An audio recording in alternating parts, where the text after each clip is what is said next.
Hi guys, and welcome back to another video.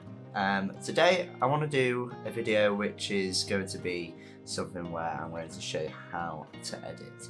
Now I want to create a kind of series of videos where this is going to be a common occurrence, where when I've done my vlog that I'll show you how I've edited the photo on screen. So let's jump into it. I did a video in 2018, so now about 2 months ago, at Lytham Jetty. Now that's in Lytham St Anne's, and it's a really nice place, just underneath Blackpool, and I did a whole video there where it was all about sunrise, long exposure photography. When we got there, there was this monument at the end. I said it's a monument, it's actually a lifeboat point. It's basically where lifeboats can come and see that they're at the UK. So there's a little red, what looks like an umbrella at the bottom of this jetty. Basically, we walked in and the tide was out. So when we got there, we were kind of like debating if we should take the photo. But as photographers, you should always try to get the photo.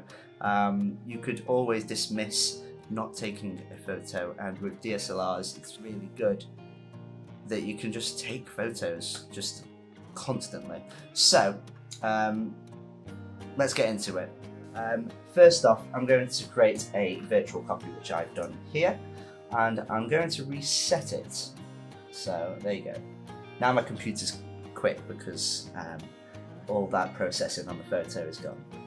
All I want to do first really is to crop this and make sure that it's level. So I go up to here into the crop and overlay, or I could press R, and I'm going to make sure that this is adjusted to the right level. Now there's a trick with this. I could do this with this slider, which is very annoying, and get almost there, or I can use this tool here, which is more or less a measurement tool. I'm going to try and create a straight line from one point to the other. Now I've done that very quickly to show you guys how to do it. Also, I want to crop this for Instagram, so I'm going to go over here to the 4x5 or the 8x10. I'm going to crop it like that. I'm going to make sure that the umbrella is going to be right in the center of the photo, because I find that that's my main composition, main focal point. First thing is the exposure. Now if you come over to tone here, your exposure, your contrast, highlights, shadows, whites, blacks are what you want to be fiddling with at the moment. But you don't want to be fiddling with them unless you've got the profile that you wanted. Now I always choose landscape. I don't know why, it just has more colours for me, and it lets me be able to figure out my exposure much better. Now with this photo, as you can see over here, my histogram was quite at the bottom, so if you double click you can get rid of that. My histogram was down here. Now I could either do this and pull it up, or I could use this exposure thing. Now this might change later, so I'm just going to leave it to around there. As you can see, my highlights are overexposed, so I'm going to come over to here and go whack. Now that's probably really bad. If some of you photographers are looking at me going, oh, don't do that. Yeah, don't worry. This photo needed it. Also, secondly, I'm going to try and pull out some of them shadows. We'll look at them later. And I always do this. I'll go Shift, and then double click on the whites, Shift, and then double click on the blacks. We need to pull this exposure down. So I'm just going to do, oh, thankfully exposed it properly. Now I find that things here are crunching quite a lot, so I'm just going to bring this contrast down. I don't particularly like how white it is, so I am going to bring them down just a tiny bit and bring up these shadows.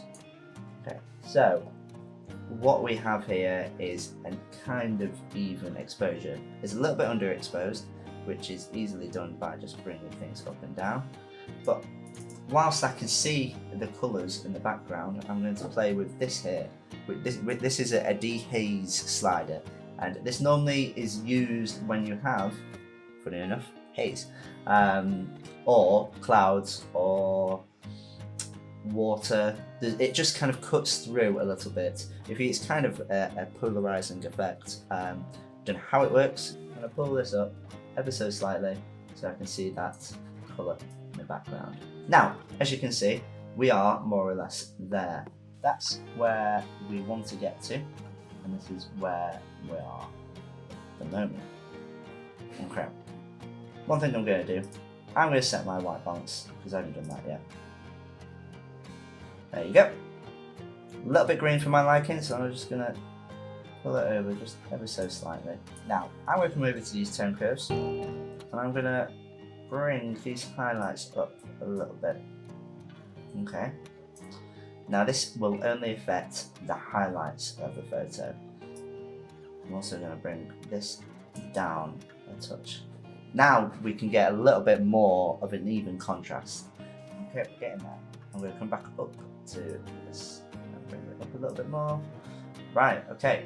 So, as colours go, I didn't really fuss too much with the colours, but you can mess around with some of these if you fancy. Now, this doesn't look quite as bright and quite as colourful as the other photo as at the moment. This photo is a lot more purple than this one, as you can see. At the moment we've got the middle here, which is a lot brighter, this top bit here, and this bottom bit, which is a lot brighter as well. Now we could whack this exposure up like so, but I don't want to do that at all. What I want to do is to create thirds in our filters. Now I haven't done this with any other photo but this lent itself to it, and I actually found that it worked quite well. So I'm going to go over to here. I'm going to make sure this filter is actually only just on this top section. What we're going to do is we're going to make sure it's just a little bit brighter. As you can see here, the highlights have just jumped up in the histogram. I'm going to get rid of a bit of detail in the sky because I quite like the smoothness. And I'm going to bring this dehaze up as so. Now, we've got one there, and we have got one which is going to be just here. Now, I'll show you how to do that. I'm going to bring this line to here, bring this line up, make sure that it's on a thick line, or let's say make sure that it's level. Now, as you can see, if I change anything in this here, it'll affect the bottom here, which I don't really want. So I'm going to take a brush. Now you can use brushes on your masks. So if you press B, or if you just simply click brush, you can even paint in a little bit more of the mask if you wanted to. Now I'm going to press Alt on my keyboard, and I'm just going to do a very nice delete of this bottom here.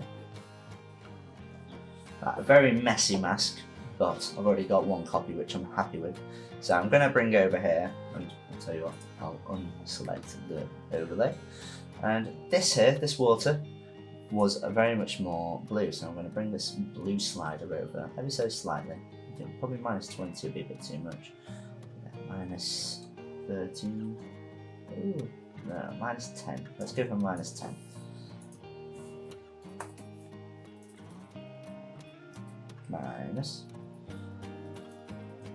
-10. There we go. So on that, there we go. Engages a little bit. I'm going to bring this exposure up. There we go. Now we've got that very much long exposure look in the mask. Now, as you can see, it's not affecting this umbrella because I have got rid of the mask over it. As you can tell, we've got this separation here and this separation here. Now, because I am using screen recording software, it's being a bit funny. But trust me, I don't edit like this. I can normally edit a little bit better than this. Okay, so we're halfway there. I would be happy just having that there. But at the moment, I would be just happy having this at the moment. But there is part of this which is annoying me, as well as the exposure isn't particularly right. I would like to fix the bottom. As you can see here, there are little watermarks from my sensor on my old camera. So what I'm going to do is I'm going to go over to here, spot removal. I'm going to lightly get rid of these spots here. So go one, there's one over here, don't know if you can see. My very trained eye can. Come over there, get rid of that one, and I think we're good. Okay, I'm going to bring this last filter up here.